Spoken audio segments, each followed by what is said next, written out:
Welcome to season 2 of the Happy Sensory Corner podcast. At Mendability, as you know, we want to help everyone feel happier, more comfortable in their own skin, more confident, proud of themselves, especially when they are vulnerable, so that they can be their true selves and we can all journey together through life more happily. Our contribution is to work on brain health, brain strength, brain speed. So we developed a gentle, family-centered program of whole brain games that boosts brain development, activates the brain's self-healing mechanisms, builds cognitive reserves. It's based on a neuroscience field of environmental enrichment, and we call it sensory enrichment. Typically, I transition here by explaining that while we're experts in brain development, we're not experts in something, and then introduce the expert in that something. But today is different, and I wasn't sure how to proceed. So I think what I'm going to do is just introduce our guest, and when you hear our guest's story, I think you'll understand where I was struggling a little bit. So, our guest today is David Chalk. David Chalk is a Canadian technology entrepreneur, cybersecurity specialist, media personality who first rose to prominence as the host of the syndicated Dave Chalk's Computer Show back in the 90s and its subsequent incarnations. Over his 25-year career, David has founded multiple ventures as well. Doppler Computer Superstores, Chalk Media, Calmware, developed an early video engine for Yahoo, generated millions and millions of dollars in capital. But here's where the story gets really, really interesting. And what I'm about to say has many implications.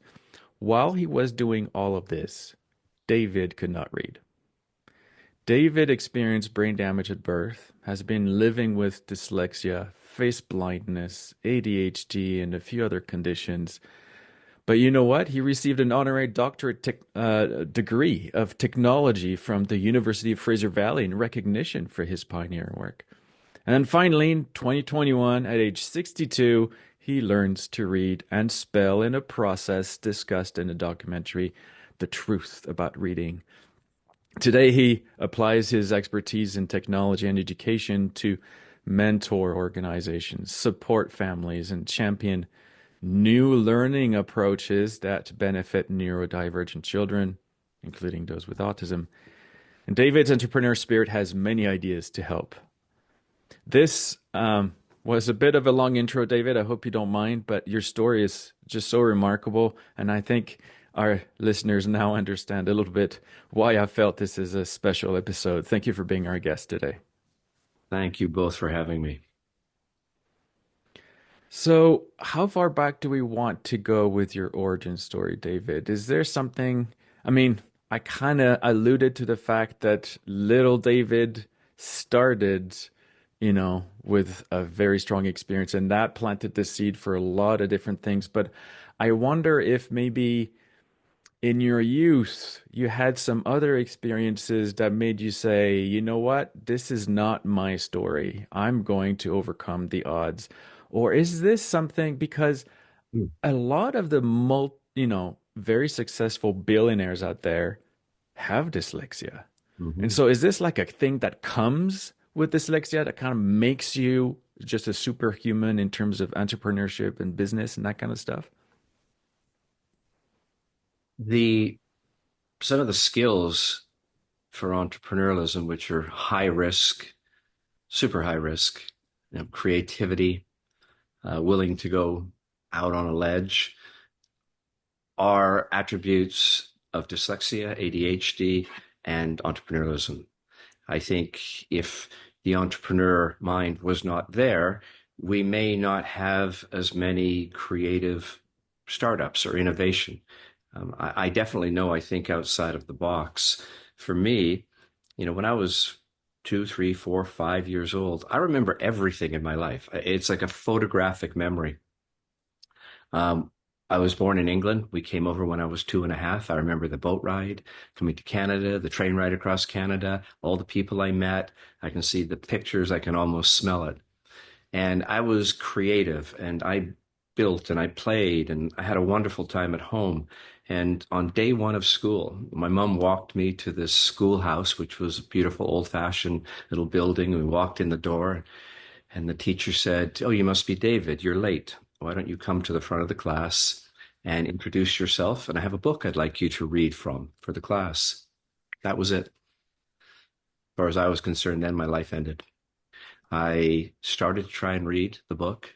And I did with my mom. She read to me all the time, and I understood words, and we would go through it. But now I was in front of the class, I was on task, and I had to do it, and I passed out onto the floor. And I think that was the turning point for my entire life. It changed everything. I shut down. I was humiliated. The class obviously had an enjoyable time making fun of it. And from that day forward, I was a different child. I was scared. I was in fight or flight every day, anxiety raging through my body. In the classroom, I went right to the bottom. Back then, we had a dumb row. We had names on the board of the children who could not spell or read. It wasn't done to exemplify the dumb children, which I was called. It was to give credit to the ones who could do the best. But of course, the others like me had to be at the bottom, and I was at the very bottom. I was put in the corner, put in the hall, given the strap, told I didn't want to learn. And I desperately wanted to learn, probably more than any kid in that class. I had a mind that was just wanting to understand the world and science and everything. I had explored so much before I went to school. And I don't want to say it's a blur, but for the next 12 years, I lived I lived in fear. I was bullied and beaten up. I was tormented by some teachers. I had a few very good teachers, but I was tormented. I was used as the class example. I think it was about grade 8. I was pulled out of mainstream and I was put into, it wasn't called neurodivergent then. It was a lot of worse names that had mental in front of it. And that destroyed me even further because that was an annex to my school, and those children were considered completely disabled. And my mom fought to get me out of it. As I continued through school, as I got near the end, I was pulled aside by a counselor into his office, and his message to me was that, David, children like you need to understand that you are not going to have a normal life. It is going to be fraught with challenges and trials. The fact is, you will probably end up on welfare, on the street, dead, or in jail. And that came as an absolute shock because I had always tried in school. I did not act out. I did not have anything. But later in life, where I am now over the past few years, as I've been understanding more about reading, I realized that the statistics do show that, nearly 70% of children that don't read at grade level by the time they enter grade 3 have a high chance of more than 50 to 70% of them ending up on the street, on welfare, dead, or in jail. And so it wasn't something that he was trying to scare me with. He was just telling me the truth, but I didn't understand it. But the fact is, I had such a strong, supportive mother. Every day at home, it was my sanctuary when I came home. We would play, we would draw, we would paint. We had walls that we could paint on and crafts and tools. And I loved doing all that. So I had two worlds I lived in, my sanctuary at home and my hell at school.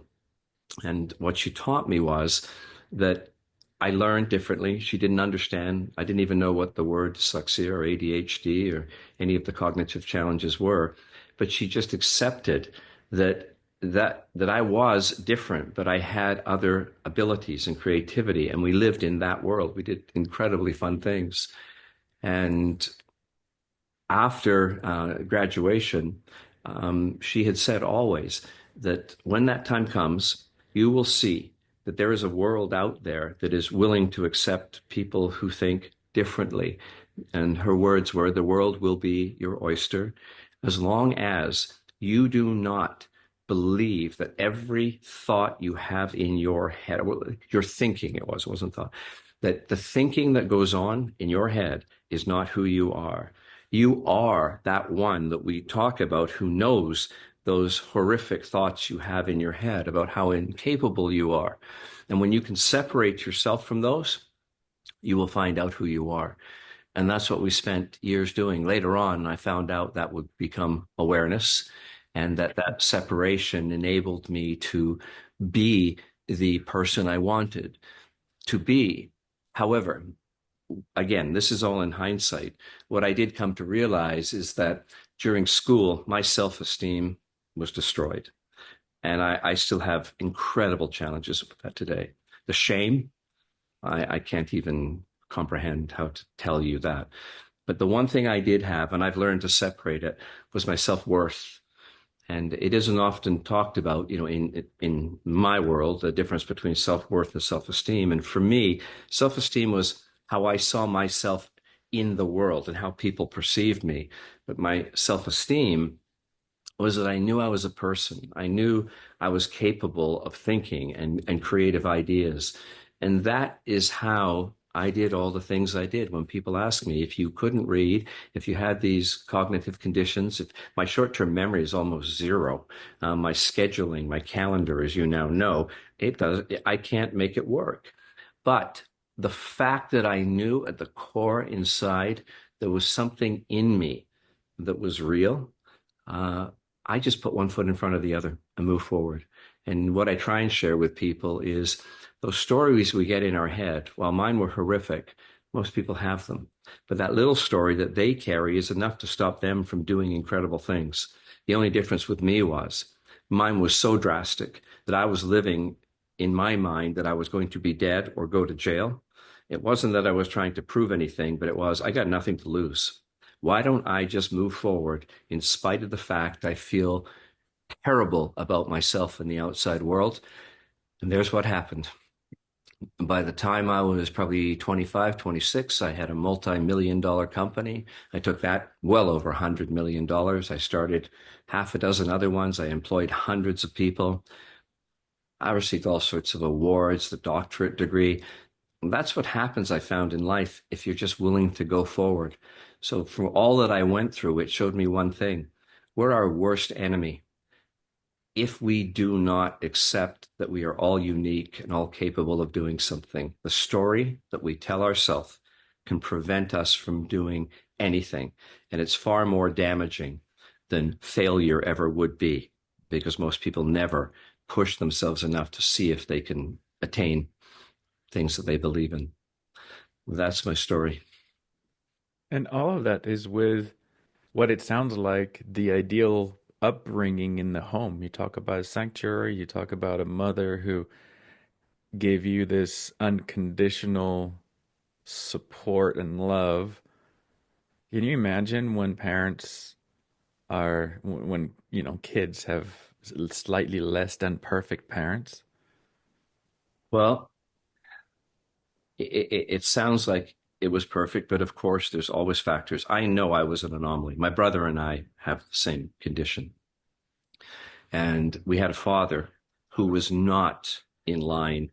He was more of the old school father knows best, strict. He believed that he could either beat out of us or be despondent enough to us that we would change to conform. He had some harsh names for us. In England, garbage collectors are called dustmen or ditch diggers, and that was his nickname for my brother and I.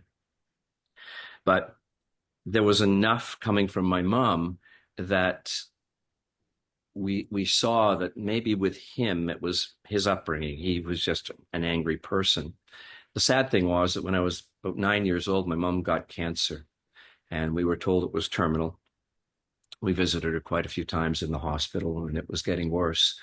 But every time we went, she was always so positive at everything she had taught us about believing, and the thought process was so strong that if we let, as I said, our mind get control of who we really are, we would suffer. And if we tried to stay away from that, we could live a good life.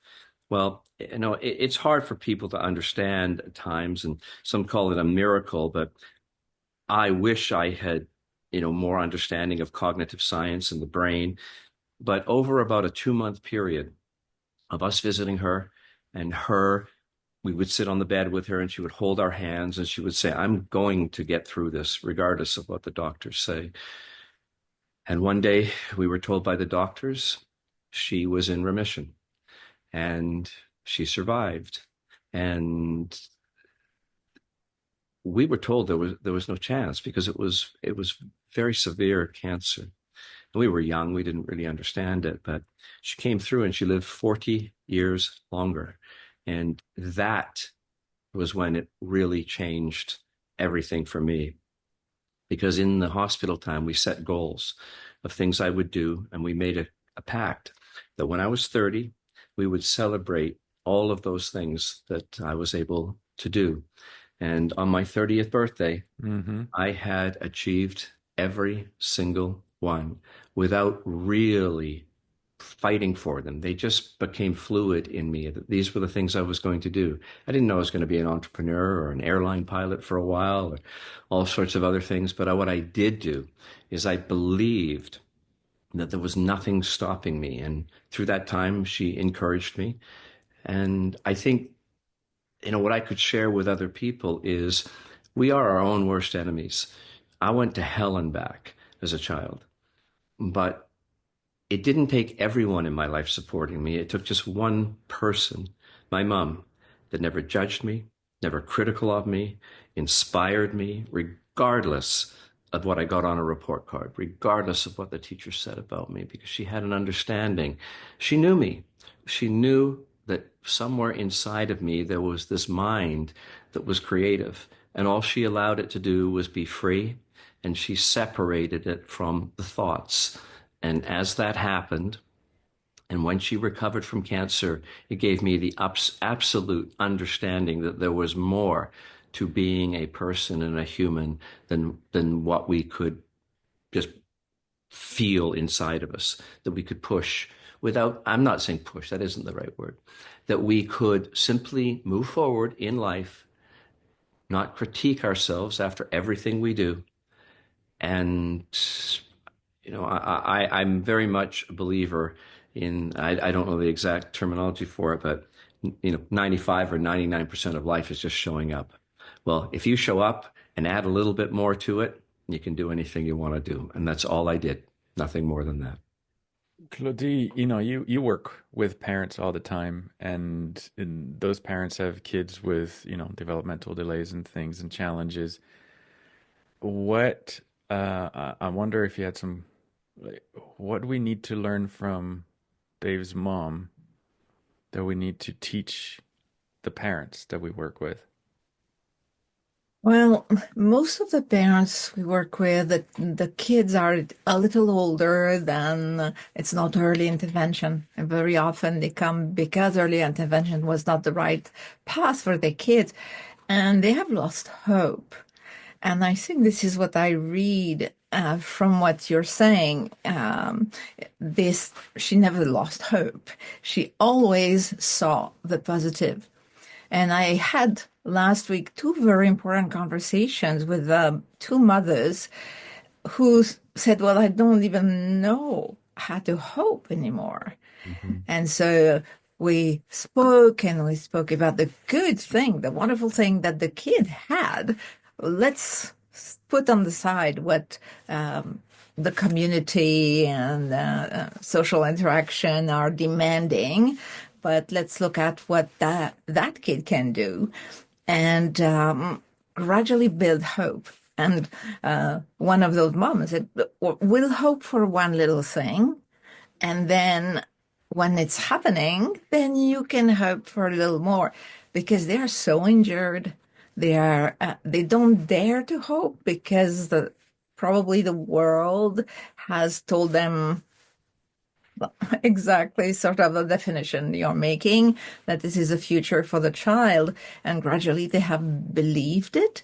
So hope is definitely one thing that I work with the families I work with, dads or moms, and it's very interesting. I find that moms are more able to build hope.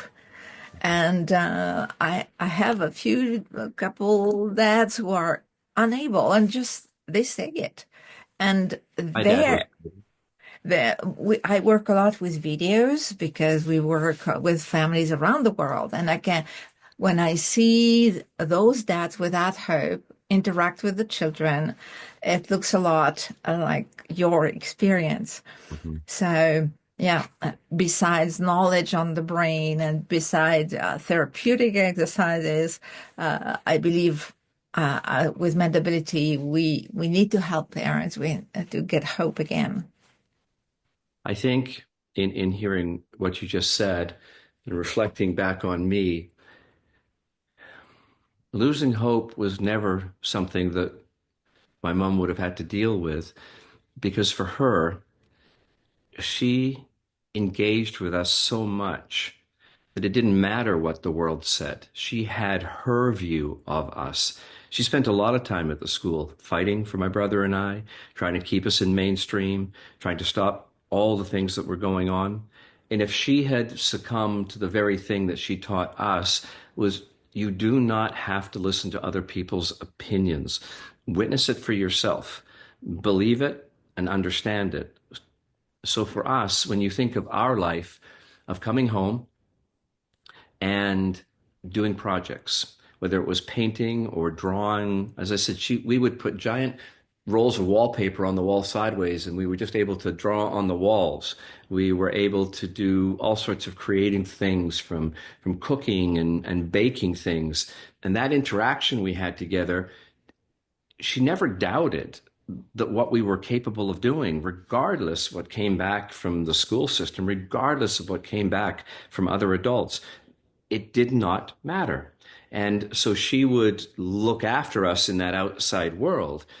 But there was no reason to lose hope because every day she witnessed, myself in this enjoyable way, coming home from school crying and at first maybe the 10 minutes of begging not to go back to school tomorrow because I was told something was going to happen to me.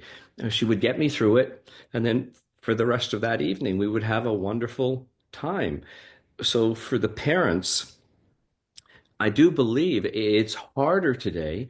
She worked before. She took, many years off during bringing us up, and we weren't well off, but we just didn't have as much. And that time she gave us removed. It never allowed any doubt to ever creep in that there would need hope. Hope was an outside world thing, and so I'm not saying that parents don't love their children enough, but what she taught me was unconditional love, no judgment. Be that person, understand where they are coming from. I think one of the most important things was hugging and holding. That I remember many years later, she told me that, my dad had told her, you hug the kids too much. You're going to bring them up wrong. But she would sit on the couch with us, my brother on one side and me on the other, and we would talk. And even on a Saturday morning, she would cook breakfast and she would have it on her lap and she would cut a piece for my brother and cut a piece for me. And we would just be engrossed in these things that made us feel happy. So I asked her, around the time that she was dying, did she have thoughts of whether or not we were going to make it or not make it? That wasn't what I was thinking. I was just thinking that this was a wonderful life we had together, and I was going to share everything I could with you. And she became the most important person in my life without trying to be it. She just was. And I think if anything can help parents to do what I said, separate their understanding of what they've been taught about their children, to be with their children and love for them and care for them. I learned a lot about hugging later. The oxytocin and all the chemicals that are released. The reason we swaddle a baby tight is because that feeling of comfort is important. You hear people say, "I need a hug." Well, we got them all the time. And I remember how warm and comforting it was and what it would do to calm me in the moment. She would just say, "It's okay," and hold me. And, there were there were horrific things that happened, but my memory of my childhood, short of describing it, is happy. Yet most people would think it wasn't, and it was because somebody didn't have to determine whether there would be hope. She just knew it was real, and engaging us in a life that way, and having us just be who we were. It was the most wonderful thing. I think we could go deeper and deeper into this subject, but I'm also dying to hear more about this idea of flow that you developed over the years, that you discovered that you could do while reading, right? Just a few years ago. And so it's this idea of flow is very fresh and very important. Can you talk about that a little bit? Maybe compare traditional methods of learning versus flow learning. This is all in hindsight. So there was something I always knew, that as my mom would get me into this place of feeling good, I mean, she didn't have to get me there, I just was there. But it would be so different to the rest of my life that time just seemed to go. I was present in the moment. I wasn't worried about what was going to happen tomorrow or what had happened in the past. I was right in the moment. And, we didn't talk about it, but years and years passed as I started my companies. And of course, as I said, my self-esteem was very low. It went with me everywhere. Every award ceremony, everything I had to do, I felt like a fraud. But inside of me, I would hold that belief that I was more than that. And if I had to try and understand what it was, I would sort of become present in the moment and everything would go away. And I could do whatever I needed to do. Words would come out of my mouth, thoughts would bubble up, ideas would go and flow. And in that time, I learned that I could do almost anything. It was like magic, I called it. And that is how I ended up getting into, I had a television show, I had a television production company. I went into teaching and education, into computers and technology, self-taught. I've never taken a course on anything, but I found this place in my brain that when the pressures of the outside world weren't there, it was free to be creative. So years passed. And when COVID occurred in 2021 and I lost everything, partly fault of my own, I realized I needed to deal with something, and that was these cognitive challenges I had. It wasn't really that I needed to deal with reading, but my anxiety was high. I did not know what I was going to do. And long story short, the universe brought a Hollywood production company that said, if you're willing to go on camera and be filmed learning to read, we have a way to teach you to read. And I went, you know what? I'll try anything at this point because, with COVID now, and I don't know what's going to happen in my future. I did it. And in the documentary, if people watch it, it's on Apple TV. Sorry, I want to interrupt you here because it sounds almost like you didn't feel an urge to learn to read. It wasn't part of your success in the past. No. So what made you think, okay, I'll just learn to read now? It's almost, you're almost shrugging when you said, okay, I'll do it. Yeah. But it feels such a fundamental skill. Mm. Why, how? It's a good question because I didn't make it part of my life. My life was difficult. I just thought life was hard. At 42, I got tested for cognitive challenges. And when I went back to get the results, the two women that ran the clinic sat me down and they said, David, this is a hard one for us. All we can say is, how do you survive? And they explained to me that I had so many challenges, from possibly partly being on the spectrum. I didn't want to go into detail on that. ADHD, dyslexia. I thought they would say the 1 percentile, but I thought they were going to say 99th percentile, but they said I'm in the 1 percentile, which means I'm like right here, before you pop out the top and you're beyond, recovery from it. Prosopagnosia, the inability to recognize faces, which is devastating in life, because that's everything. You communicate with people. And the reading. I had done a number of tests through that showed that my ability to look at a word or a billboard or a newspaper heading, I only got 3% right. And the stories that I came up with about what I thought I read on a headline were almost the absolute opposite. Like war breaks out in Europe would have been warm weather in Europe, right? And my brain wasn't taking it in as a negative, but completely wrong. So I had now done that for years and I had coping skills and I lived with them. But that was life to me. I just knew that I had to be on guard for everything. I lived in fight or flight.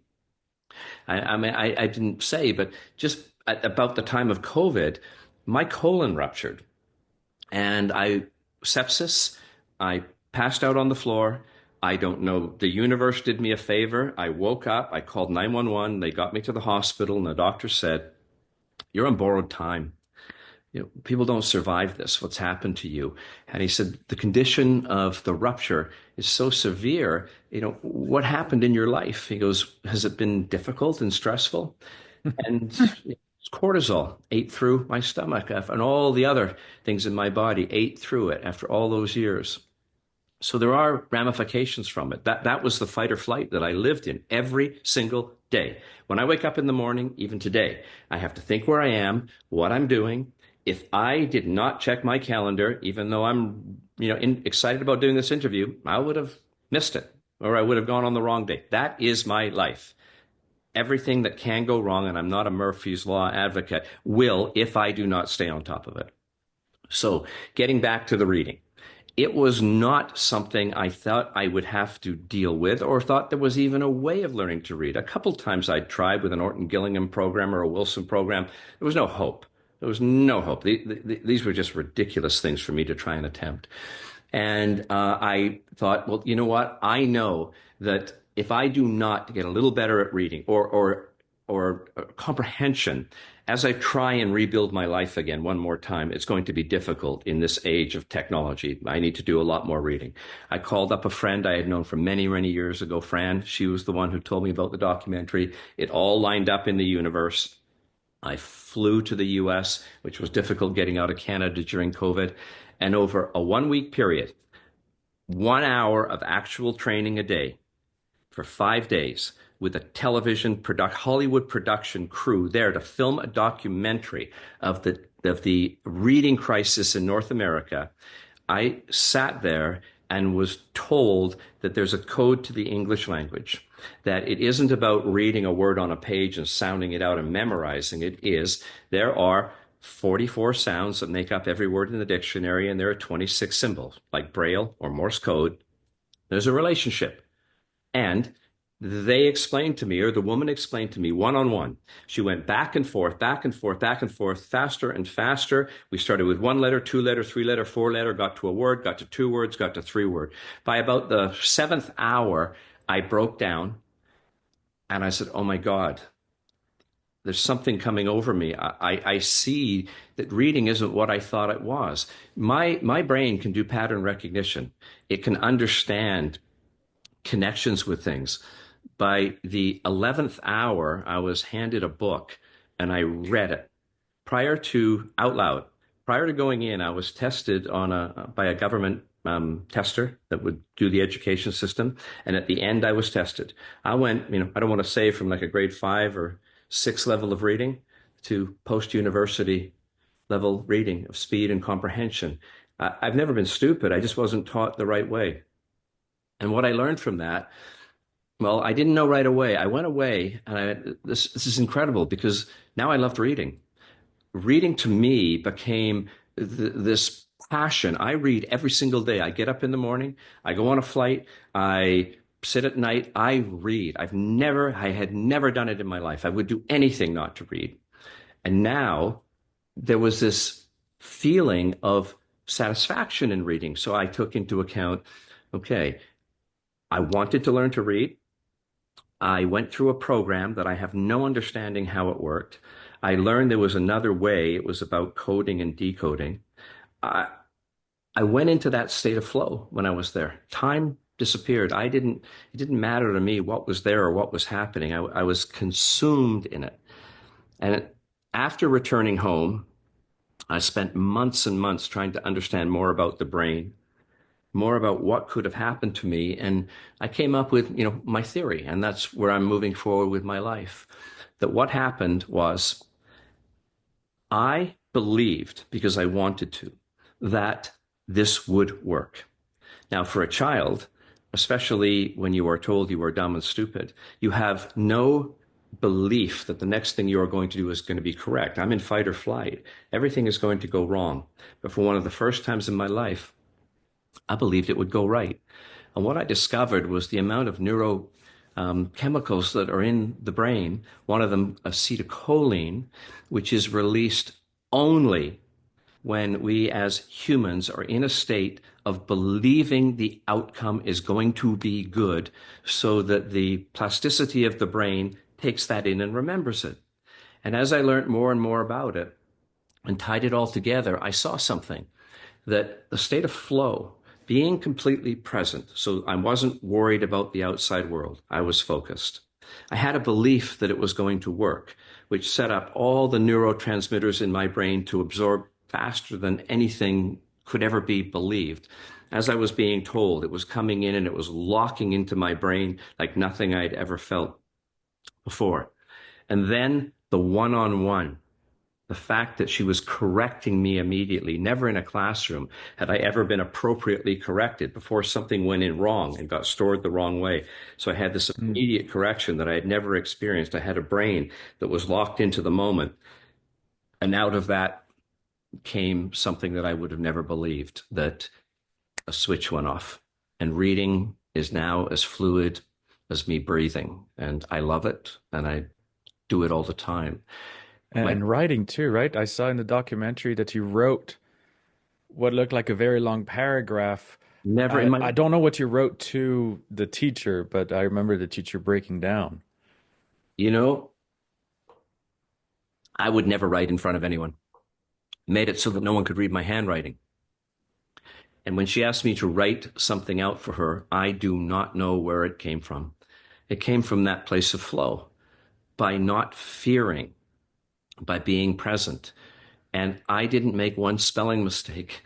I could not write anything. The most simple word, because or hello, I put one L in it. I don't know what was going on. I wrote probably, I don't know, 100 words, and they were all correct. And at that moment, I knew something had changed. And I had to solve it. I didn't, obviously, I don't have a background in cognitive science or behavioral or education, but I knew I was the witness. I was the one who lived through this. And with a background in artificial intelligence, which was one of the things I worked on, which my brain tend to like, I realized that I could work with artificial intelligence to bring about all those things. Through game theory, I could make it engaging, to have them believe that one tiny step of learning would get to the next, to get to the next, to get those neurochemicals going. I could have the one-on-one interaction be in real time with correction. I could teach it the science of reading, which was speech to print, sound to symbol, is what I learned. And that is what I'm now developing. As I build it, I'm going to disrupt the entire education system. I'm going to try and supply it to most of the world for free, because I know that what so many people go through is not a learning disability, it's a teaching disability. We do not teach children to read. But the reason, when you asked me about my reading, reading was the catalyst that put my life into a tailspin initially. Because when you fail to learn to read in an education system, you face the humiliation, you face all the other factors that come along with it. And at that point, when you fall out of the desire to learn, as we said, you're certainly not in flow. You're certainly not getting the neurotransmitters in your brain that are conducive to learning, and you shut down. And so for me, reading is the gateway to freedom in life for children. If they don't feel that state of sadness and pain that early on that happened to me. So that is how I believe I can free children and free adults. For adults, it will be that belief of knowing that they're not who they were told they are because they couldn't read. And for children, they never have to go to that place that I went to of just self-loathing because I was dumb and I was different. My experience in life, the successes I had, anyone could do it. The only thing different with me was I was willing to risk it all. And going back to the beginning, that may be the definition of an entrepreneur. High risk, high reward.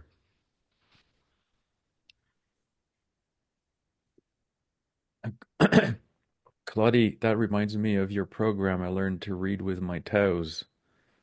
And this idea that reading is not taught properly. All those abstract concepts, even the most astute child struggles to make sense that this shape means this particular sound with this other letter, but maybe some other sound, and who decided that a ladder sounds like an A or a or Mm. e or all sorts of other sounds. Um, what I'm dying to, I think the two of you would have so much fun comparing notes. Yeah, I don't doubt that. And I think we have one portion of our language in action centered into how the brain is responding. And that for sure, until we feel in the state of learning, meaning, as you were mentioning, serotonin, dopamine, acetylcholine flowing, because cortisol is sort of chasing them away. Eating Uh, them. it's so when I explain my system to parents, I tell them pleasure is the first step. And we work with kids of all ages, and they all respond really well to a very nice, comfortable sensory experience that is, oh, by the way, attached to learning symbols. So, yeah, I think we have the same view. If I could summarize it, I would put it this way. The English language is complex. It's not natural. It was invented so that we could take thoughts and store them on paper and lift them back off. That's really what it is to me. We can put a man on the moon, and all we have to do to give a child belief in themselves, faith, and all the opportunity in the world is take 44 sounds and 26 symbols and give them that connection. It is outrageous to me that it takes years, and in most cases, the entire system fails. Artificial intelligence is taught by pattern recognition. It learns millions of things which it understands nothing about. It does not have to truly understand the relationship. But as we are teaching artificial intelligence, the thing we do is correction. That's why when people are using ChatGPT, it gives you the thumbs up or the thumb down. We're just training it. It doesn't have to understand. So if I took it a step further and said, if there was one thing in your life that you had to learn was, do you think that 26 symbols and 44 sounds could be mapped out in a way, even if you didn't have to learn, the I before the E, two vowels go walking. These are things I remember from childhood that I don't want to remember. But we just did it as pattern recognition. We just did it in such a fluid way that the subconscious mind picked it up, that we did not have to become aware of what we were actually doing, so that when we saw the words on the page, we just flowed through them. And that is how I now read. I don't read the symbols and the sounds as something independent. I just see them almost as if they flow. I don't know where they come from. If you've ever driven a standard car, after a month of driving it, you don't realize you're shifting the gear. When you get habits, you don't realize you're doing it. What I'm saying is reading in one sense in a very short amount of time can become a habit. I was an anomaly. I didn't just learn to read in 11 hours. I found the secret was the focus, the flow, the attention, the belief. I continued to work on it. I never had to do another single thing pertaining to trying to learn to read. I just started reading. And now I read about as fluidly and as voraciously as anyone can read. But it comes down to one thing. Let's take this complexity away from it and just say, we have a basic little bit of training to do for a brain that runs on pattern recognition and prediction. So we show it the patterns, we understand the relationships. My brain is predicting what that word and what that sentence is going to take me to. I'm actually operating like artificial intelligence. And that's why, for me, maybe the universe put it out there for me, that when I brought those two things together, I realized how simple it really was. I'm sure there's a lot of, speech experts, and, I've come across a couple of people that want to challenge me on this. The bottom line is I'm a victim and a survivor, and a successful outcome of realizing there's only a few things that have to go together. The comprehension comes so quickly, because as soon as you realize what's on those pages that people have put there for you to learn and understand, it's incredible. And all we have to do is get over a relationship between a few symbols and a few sounds, not to where we can explain how we do it, where it becomes subconscious. Wow, thank you. I feel like there's a couple of ways we could end this episode. Um, I think what I'd like to give you a gift live here on this episode. If there's one thing in your life right now that's still bugging you related to some kind of brain thing, what would it be?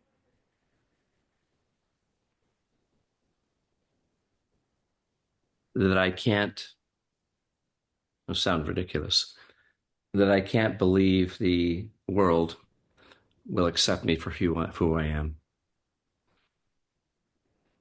Claudie, what part of the brain needs to be stimulated for that? The dopamine production. Mm.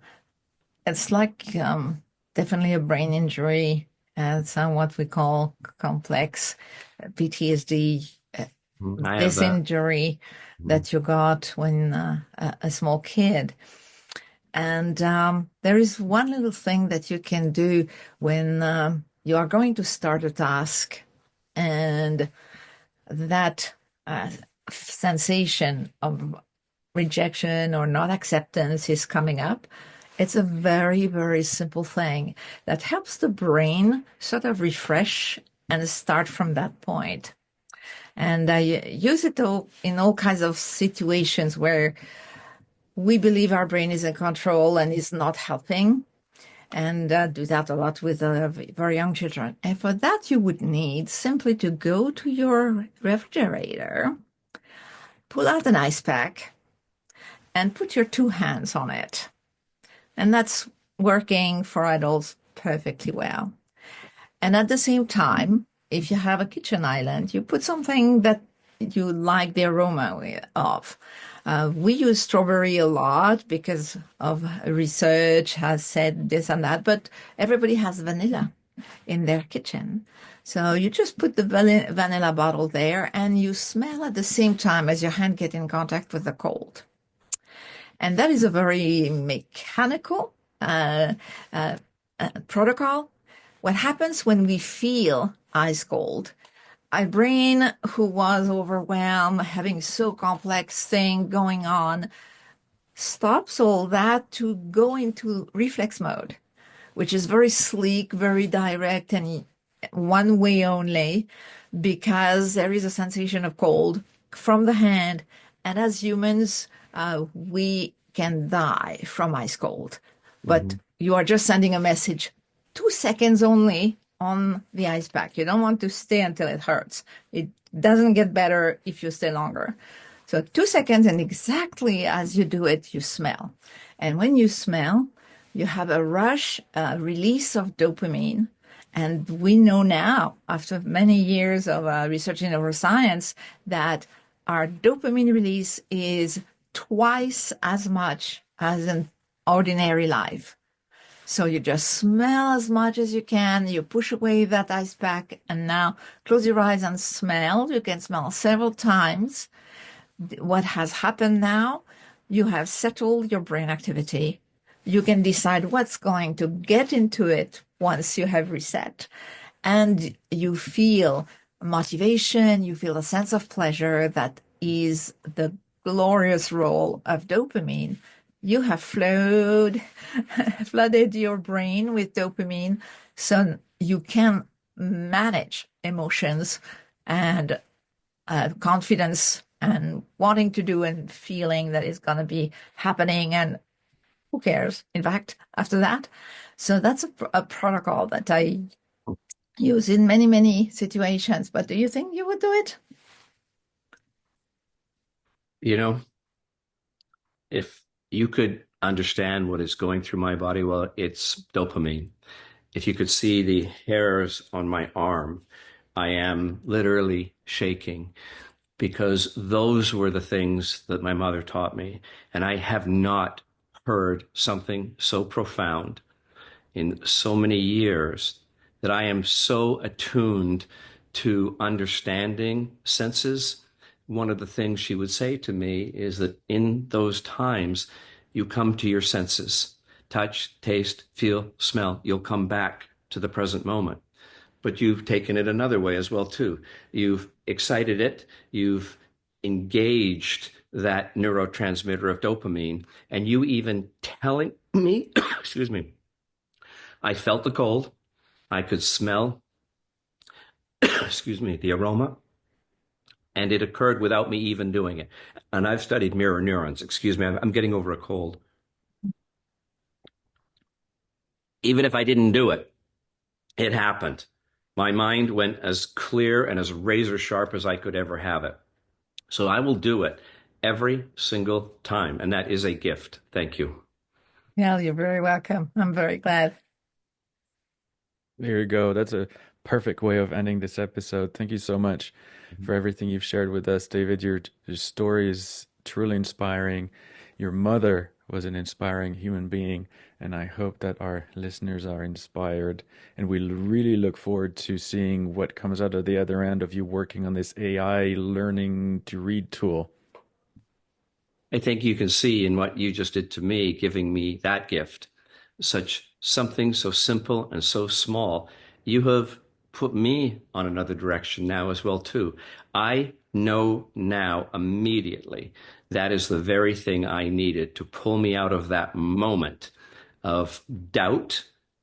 Thank you. That's wonderful. Well, Everybody listening, have a blessed week. bye.